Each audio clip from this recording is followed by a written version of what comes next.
Now for our What in the World segment.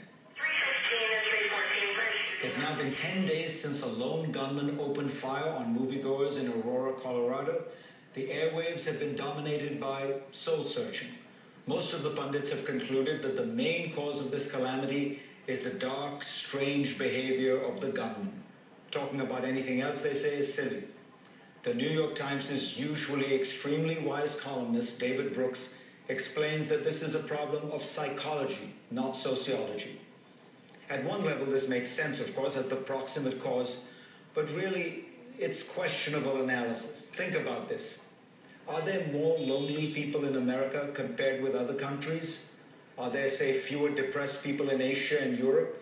So why do they all have so much less gun violence than we do? Command post should be at the door. The United States stands out from the rest of the world not because it has more nutcases. I think we can assume that those people are sprinkled throughout every society equally, but because it has more guns. Look at this map. It shows the average number of firearms per 100 people.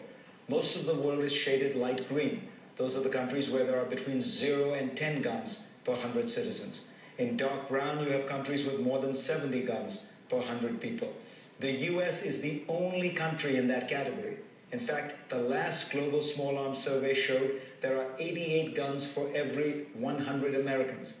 Yemen is second at 54. Serbia and Iraq are among the other top countries in the top 10. We have 5% of the world's population and 50% of the guns. The sheer number of guns isn't an isolated statistic. The data shows we compare badly on fatalities too. The US has 3 gun homicides per 100,000 people.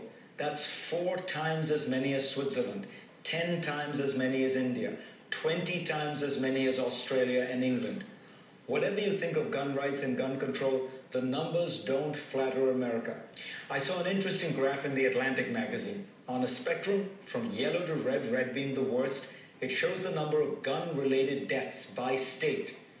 Now, if you add one more piece of data, gun control restrictions, you see that the states with at least one firearm law, such as the assault weapons ban or trigger locks, tend to be the states shaded in lighter colors, meaning fewer gun-related deaths. Conclusion? Well, there are lots of factors involved, but there is at least a correlation between tighter laws and fewer gun-related deaths. I've shown you data comparing countries and comparing states. Now look at the US over time. Americans tend to think that the US is getting more violent. In a recent Gallup survey, 68% said there is more crime in the US than there was a year ago. Well, here's what I found surprising. The US is actually getting safer. In the decade since the year 2000, violent crime rates fell by 20%, aggravated assault by 22%, motor vehicle theft by 42%, murder by all weapons by 13%. But guns are the exception. Gun homicide rates haven't improved at all. They were at roughly the same levels in 2009 as they were in 2000. Meanwhile, serious but non-fatal gun injuries caused during assault have actually increased in the last decade by 20%, as gun laws have gotten looser and getting weapons has become easier. We are the world's most heavily armed civilian population. 1 out of every 3 Americans knows someone who has been shot. Look, everyone is entitled to his or her own opinion, but not to his or her own facts. Saying that this is all a matter of psychology is a recipe for doing nothing. We cannot change the tortured psychology of madmen like James Holmes. What we can do is change our gun laws. And we'll be back.